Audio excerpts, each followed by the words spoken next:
Hi, it's Michael Seeley, and welcome to my podcast all about sports psychology. This week, I'm talking about injuries and athletes. Hey, it's Michael. So let's talk about injuries in sports, specifically more on the psychological side of how that affects the athlete. Let's talk about a couple of famous examples from sports. Probably the most famous example is Michael Jordan. I believe it was his second season playing for the Bulls that he had this foot injury that initially they thought it was okay, then they x-rayed it and they realized it was a broken foot. He was going to be out for up to 2 months. It was devastating for the Bulls. Michael Jordan was depressed in the press conference.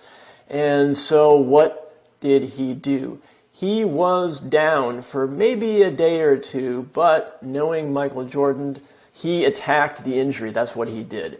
He actually really leaned into it as an opportunity almost to learn about adversity, to better his body through weightlifting and through swimming.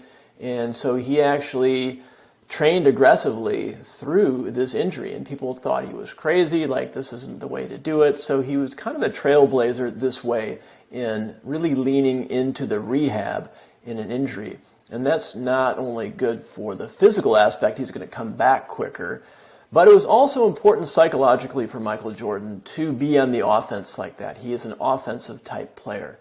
So for him to sit back, like the doctors were telling him, like the trainers were telling him to just rest, don't, put any weight on it, all this stuff, just sit back and watch TV, that is something that he could not do. So he knew that he had to attack this injury, lean into it. And like I said, he was in the swimming pool, he was weightlifting, he was really getting into it. And it was a different type of approach to an injury, to be a little bit more on the aggressive side and lean into it. Certainly there's more risk if you do that, but psychologically, if you're under good supervision, it's the better way to go, in my opinion, is to lean into an injury, better said, lean into the rehab of the injury and how you can come back even stronger. So the reason why I'm saying this is because athletes have their sense of identity, especially professional athletes, tied into their game on a day-by-day basis. It's like if you were fired from your job, or if you had a job that you loved and someone said, yeah, you can't work at your job for 6 or 8 weeks or a couple of months. That would be really depressing, wouldn't it? Of course. So the same thing for an athlete. They don't want to just lay around. They love crushing those workouts every day. It's part of their identity. If they don't get to do that, they don't really have a sense of purpose, and that can be pretty depressing. So athletes are prone to depression during injury, and really the way to combat that, if the injury is not super severe, right, is to lean into that rehab. Of course, I'm not a doctor, I'm not a physical therapist at all, so I'm not advising anyone to do anything here. I'm just saying that for me and for Michael Jordan and for a lot of other athletes out there, leaning into that rehab a little bit more on the aggressive side gives you this sense of agency and control over your game. It's a different game. Right now it's the rehab game. But if you can master that, that can be a great way to build your mental toughness, because you're kind of throwing this curveball and you're like, all right, well, what do I do with this? Well, I go on offense like I always do. I get the best in the field in rehab. I get a second, third opinion. I do all this type of cross-training things, and I'm going to even come out of it even better than I was before. I'm going to use my extra time to meditate, work on my mental game that way, talk to agents for the next year. Like, really go on the offense is the way to go during an injury, of course, if you're able to do that, right? If it's not a super severe injury. And it's going to rebound you out of the injury even stronger. It's an opportunity is the way to look at it. It's kind of a cheesy thing to say, right? It's an opportunity, but it really is if you want to look at it that way. If you don't want to look at it that way, then it won't be. So that's my my advice, right? So again, not a doctor here, but just psychologically, if there's a way you can be active and feel a sense of control during this injury, do it. Try to go on the offense in the rehab. And like I mentioned, doing meditation, all kinds of things, cross-training, whatever you can do to give you that daily sense of purpose is going to be really important for your mental game. I want to talk about a couple other examples in sports. One that comes to mind for me I lived in the San Francisco Bay Area for quite a long time, and I'm an SF Giants fan. I'm also Oakland A's fan. But Buster Posey was a catcher for the SF Giants, recently retired. And I believe it was 2011, he had a really bad injury, broke his leg when someone was sliding into home plate. And if you watch the video on it, it's pretty brutal. He, like I said, he broke his leg. He was out for a while, and he's an example of somebody who came back, rebounded out of that. Mentally, he played very, very well after that. And it's possible that something like that, where you're severe injury as a catcher, you can be really gun shy and be completely in your head when you're playing after you come back from the injury. But he wasn't. He was able to focus and come back, and it's a pretty great story. I want to give you a different example of that. There's a catcher for the New York Mets named Mackey Sasser, and you may have heard of him. There was actually a film made about him and the problems that he had. He had the same thing happen to him. Someone slid into home plate, and there was a collision. And I don't believe that the injuries were really that severe physically, but mentally it really rattled him. And what happened is it kind of reactivated an old childhood trauma. And that came to the surface, and it was almost subconsciously. He didn't quite understand what was going on, but he started getting a case of the yips. You've heard of this in baseball or in golf. It's called the yips.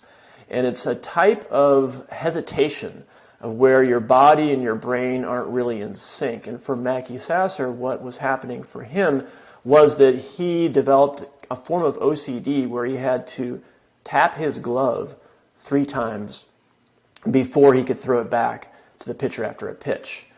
And this was, embarrassing for him. He didn't quite understand what was going on. And ultimately, it really hurt his professional career. I think that it probably ended it prematurely. And it was because of not really the injury itself, but the impact of it and the psychological impact of that injury. And it was years later before he actually discovered that it was a childhood trauma that kind of was resurfaced. And he was really helped by a technique called brain spotting, if you want to look that up. That was very helpful for him to reprocess the trauma, and he was able, in his coaching career afterwards, to be a better coach because of that and be more involved with the players on the field. But I want to share with you today a personal story of mine.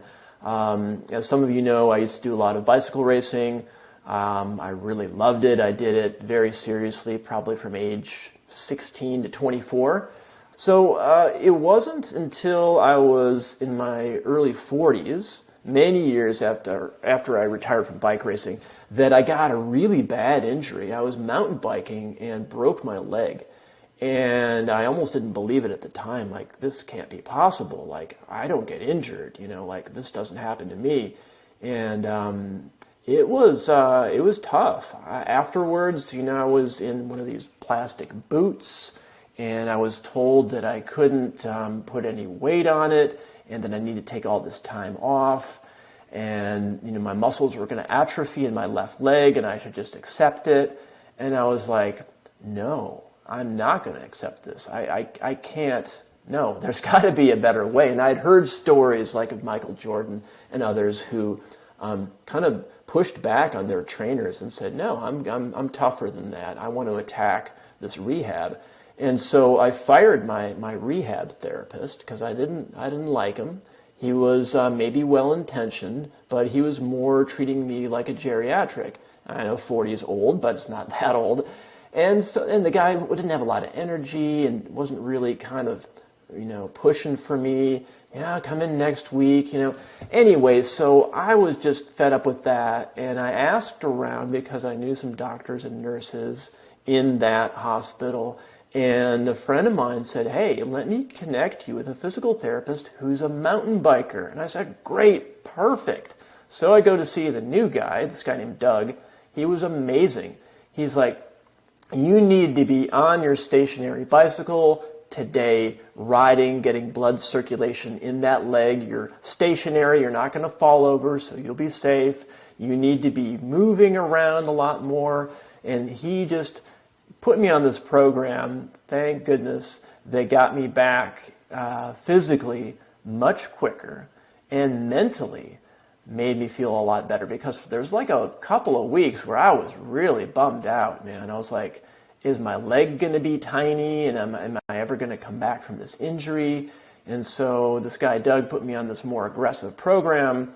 And so I was riding my trainer for like 2.5, 3 hours a day. And it was great. I loved it. I had a sense of purpose, a sense of control. My agency, my identity was back. And I was able to come back from that. And it doesn't really affect me today.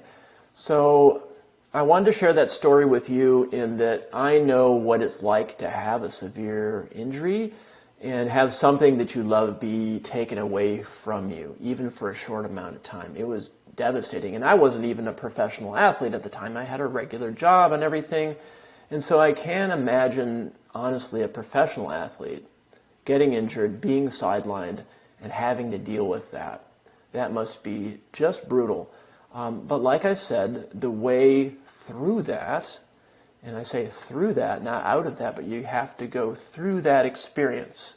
You can look at it as an opportunity or not. And again, depends on the severity. So I'm not just preaching here. I know there can be career-ending injuries and there's nothing you can do about it, but let's take the Michael Jordan example.